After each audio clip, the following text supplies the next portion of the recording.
Kaya siya ay nandito. Talagang nagpapapansin siya. Nagpapapansin siya doon sa mga kalalakihan na kaya pala yung ikinuntin tayo na nakabrief tayo mga kaibigan ano.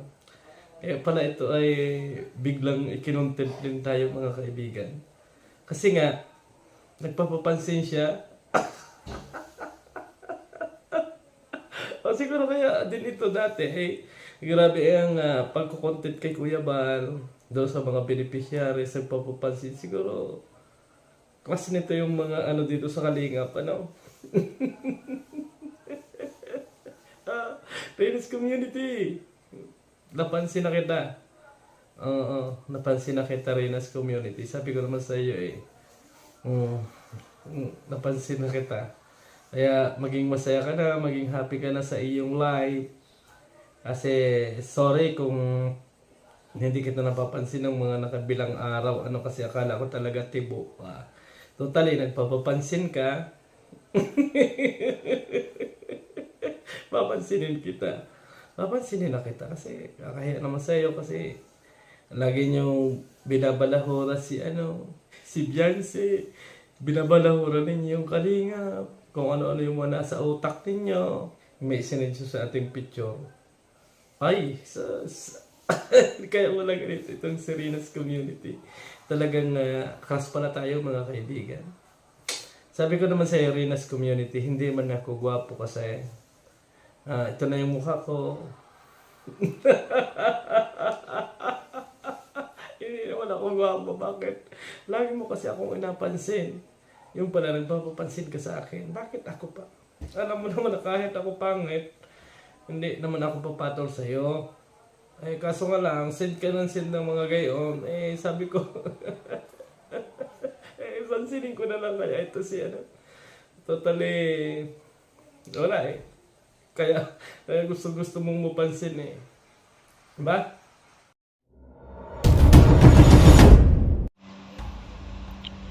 Mga kalingap, napapailig na lang ako. Pero hindi naman ako nagtataka. Hindi ako nagtataka dun sa sinabi ni Birador. Totoo naman yon kasi Reyna's community ay nagpaparamdam kay Birador.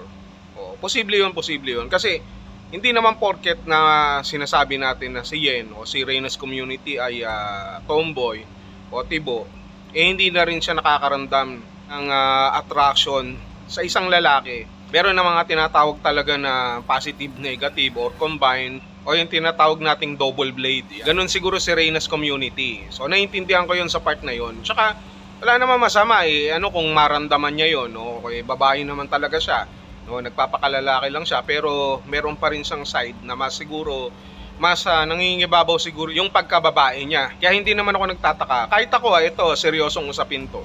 Kahit na may gusto itong si NK Birador o nag-message siya, nagpaparamdam, nagsesend ng mga photo, nagsesend ng mga larawan niya, mga photo niya, no, nakatupis, nasa beach, sinesend niya kay Birador, naniniwala ako dyan. Wala namang masama. Natural, syempre.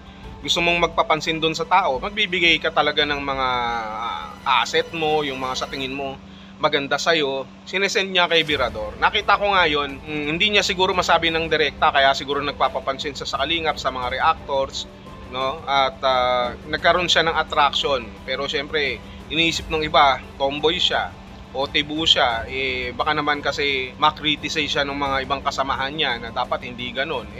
Ang sa akin lang, ang payo ko lang kay Miss Yen, kay Tibo, magpakababae na siya. Kung yun talagang nararamdaman niya para kay Birador, wag nang daanin doon sa mga patira-tira sa live o magme-message ka. Pwede mo naman kausapin ng maayos si Birador. Kung gusto mo talaga iporso si Birador, kahit na nasa Kalingap siya o ikaw nasa Reyna's community, wala naman masama yun basta magbago ka lang, ayusin mo lang yung buhay mo, no? Walang imposible naman dyan. Eto sa totoo lang, aminin ko na rin, bago pa kasi kay Birador, nagparamdam na rin yan sa akin si Yen. Nakailang content na rin yan. Siguro gusto niya na talagang maging isang ganap na babae. Yung mga pictures, yung mga larawan na yan na nakay Birador, sa akin unang pinasa yan ni Yen. Sa akin nakarating yan, sa totoo lang. So may mga sinasabi din siya, nagpaparamdam na ganito, na ganyan. Hindi ko naman siya binastos sa pagkakataon na yun. Sabi ko, kung sa tingin mo, ganyan ang nararamdaman mo, okay lang. Kumbaga, lumantad ka na. Huwag kang manatili sa pagiging tomboy mo, tibo mo. Kung nagagawapuhan ka sa akin, kung nagpapantasya ka o kung ano man, natural yun eh. Kasi tao ka lang eh. Tao ka lang. Kaya lang, ang sabi ko sa kanya, hindi ako pumapatol sa mga ganon.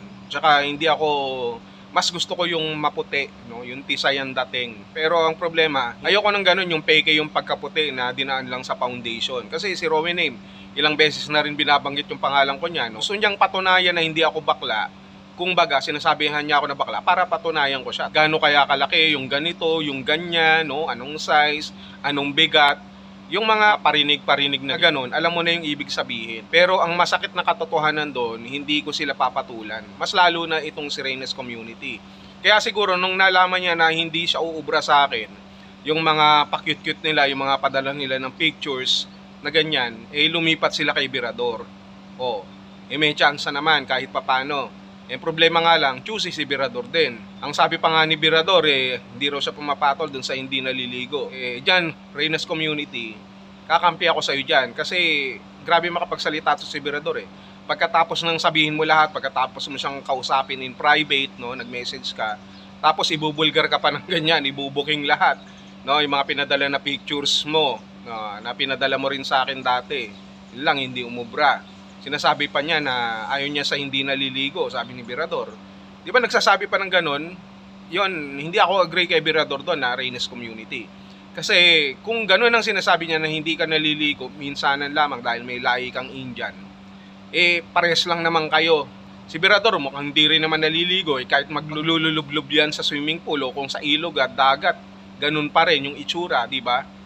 Di ba yan? Kausapin mo na lang na maayos. Hindi ako si Birador kasi. Hindi ako pumapatol sa mga exotic. Sa totoo lang. Oo.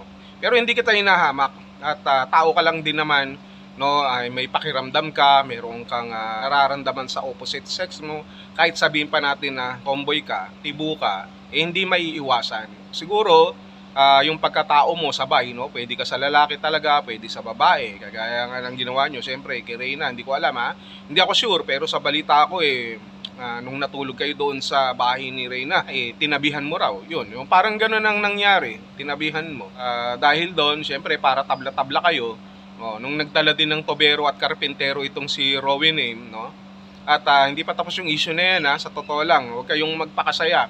Kasi hindi pa tayo tapos dyan, lilinawin natin yan. Para din naman sa katarungan ni Reyna at katarungan ng mga sponsor na nagpatayo ng bahay na yun. Kaya huwag kayong ganun, huwag kayong ganun. Siguro hindi na lang kumibo itong si Tibo, no, doon sa ginawa ni Rowan Name na magdala ng dalawang lalaki, isang tobero at karpintero. Siyempre kasi para tabla-tabla na, tinabihan niya rin si Reyna sa pagkakaalam natin sa pagtulog. Hindi naman sa madumi ang utak natin, no. Pero alam mo naman, bakit kailangan yung tabihan yan? Hindi naman natin natabihan yan noon sa pagtulog.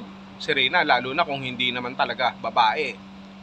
Pero hindi naman yan ang topic natin. Ang topic natin dito, yung ang pagkakagusto ni Reynes Community kay Birador. Hindi nakakapagtaka yun, hindi nakakapagtaka. At ang payo ko lang kay Reynes Community, lumantad siya, magpakatotoo siya. Kung may nararamdaman ka kay Birador, sabihin mo. Kasi si Birador, single kahit papano. Ako, may asawa na ako. Oo, pero marami akong chicks, yun nga lang. Pinipili ko lang talaga. Diba? Pinipili ko talaga kung sino yung papatulang ko sa hindi. Si Birador, ang totoo, papatol yan. Kaya lang inaayawan din naman ng iba pagkatapos. So, ganun ang nangyayari sa kanya. Alam ko na, yan. Nung nagsimula yan, na mapansin mo si Birador, di ba? Hindi nga kita pinapansin. Nung nagsimula yan, nung nag-vlog si Birador na nakabrief lang siya, na nag-swimming, sunod-sunod yun kinontent ko yun ang totoo niyan, di ba? Doon lang napansin mo kasi nga nakita mo nakahubad si Birador, nakabrief lang. So parang naka-curious ka. Siguro sa ganun, siguro nabuhay ang yung nararamdaman bilang isang tunay na babae. Ito hindi sa kabastusan na pinag-uusapan natin. Nasasabi ko lang yan kasi bilang tao, no, normal, kahit sabihin pang tibo ka, wala kang sigurong choice, wala din naman sigurong ibang papatol sa'yo. Pagkatapos kitang hindi pansinin, kumbaga basti din, bumagsak ka kay Birador. Hindi naman ako nagtataka kasi nga kung si Federico kaya mong patulan, papatulan mo rin itong si Birador. Diba? Nag-inuman pa nga kayo dyan ni Federico, diba? Doon sa bahay ni Reyna. O anong pinaggagawa nyo? Anong pinaggagawa nyo? Balita ko may nakapagsabi sa akin na may ginawa daw kayo. O, huwag kayong mag-isip ng masama. Huwag kayong guilty. Kasi pag naging guilty kayo at nag-react kayo, ibig sabihin totoo. O, ako nagtatanong lang naman ha. O baka mandilat ang mata dyan ni Federico. O, itong sinasabi ko, kung pinatulan nga, no, kung sakasakali at walang pinapatawad talaga itong si Reyna's Community at papatulan niya si Federico, hindi imposible na patulan niya rin itong si Birador. At nag-usap kami ni Birador, pinakita niya nga sa akin yung mga screenshot, yung mga photo. Sabi ko kay Birador, parehas pala tayo. Yun din yung mga pictures na sinend niya rin sa akin noong nakaraan. O alam ko yun, yung nasa dagat, nakatupis, o di ba? Kung talagang tibo yan, hindi magtutupis yan. Dapat magbibrief lang yan. Nagtibak pa nga sa pagkakaalam natin. May chance talaga na patulan ka rin ni Birador. Ngayon sa ngayon, syempre titignan ni Birador yan. Hindi rin naman easy to get yan. Pero sa tingin ko naman, yung pagkagusto mo sa kanya, kay Birador, base na rin dun sa way ng pagme-message mo sa kanya na nabasa ko na sinasabi mo kay Birador, tingin ko talagang gusto mo nga siya. Yun lang, mukhang ang nakakatawa lang dito. Parang lakas talaga ng sikmura mo na patulan si Birador, no? Kumbaga, walang-wala ka na ba talaga? Pati si Birador, pinatulan mo na rin. Sa akin, understandable na hindi talaga kita papatulan. Hindi ako pumapatol sa mga ganyang klaseng tao, no? Hindi, lalo na kapag hindi naman kagandahan at hindi kaputian. Ayoko talaga. Tsaka ayoko ng dual personality, North Pole and South Pole, no, na personality, o yung double blade na sinasabi ni Birador. Kay Birador, pwede na siguro yon. Pero sa akin, hindi po pwede. Kaya si Rowie Name, yan si Reyna's Community, wala, hindi papasa sa akin yung mga yan dahil kahit magparinig sa akin na magparinig yan. So sa akin, yun lang ang masasabi ko dyan kay Reyna's Community. Huwag mong isipin yung iba na binulgar ka ni Birador, okay lang yun. Kung talagang gusto mo siya, no, kahit ano pang sabihin ni Birador, panindigan mo yung mga sinabi mo sa kanya. Yung mga message mo sa kanya in private, panindigan mo. Kasi nag-send ka na rin lang ng mga picture, no, ng mga informasyon na iba.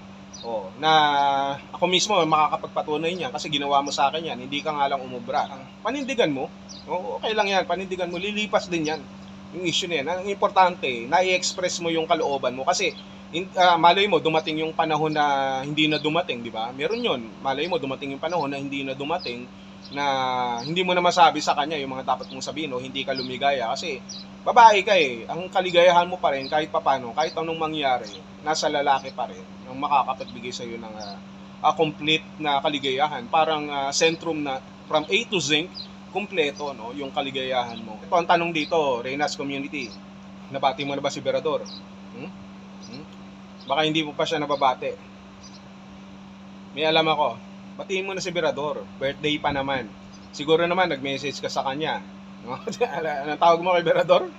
Ang tawag mo kay Birador, mine? Wow, bago yan yung endearment nyo mine talaga, mine, ganon.